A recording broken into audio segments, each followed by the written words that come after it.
Merci, Monsieur le Ministre. Pour le groupe UMP, Monsieur Xavier Breton.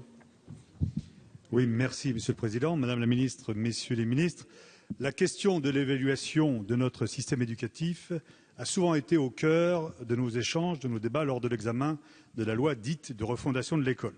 Arrêtons en effet de vouloir réformer sans cesse notre système scolaire sans avoir au préalable évalué de façon objective et indépendante la pertinence des actions initiées et l'efficacité des moyens alloués au budget de l'enseignement scolaire. Dans la loi dite de refondation de l'école, le Haut Conseil de l'éducation a été supprimé, alors que c'était lui qui, jusqu'à présent, procédait régulièrement à des évaluations.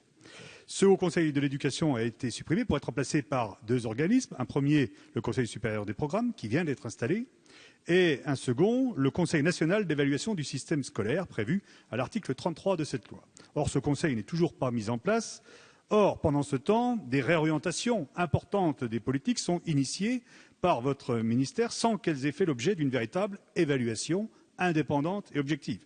Je prendrai ainsi l'exemple du dispositif des réseaux d'aide spécialisés aux élèves en difficulté, les RASED, qui doit voir ses missions et ses règles de fonctionnement redéfinies. Or, on sait que les RASED n'ont fait l'objet d'aucune évaluation publique depuis des années et des années. Alors, à partir de quelle évaluation les missions des RASED vont être redéfinies? La question reste entière. Cet exercice d'évaluation indépendante et objective pourrait aussi être fait dans d'autres domaines importants, comme l'éducation prioritaire ou, bien entendu, dans celui des rythmes scolaires. Alors, Monsieur le Ministre, pourquoi freinez-vous la mise en place d'une évaluation véritablement objective et indépendante, une évaluation de notre système scolaire qui sorte enfin des murs de l'administration centrale de votre ministère?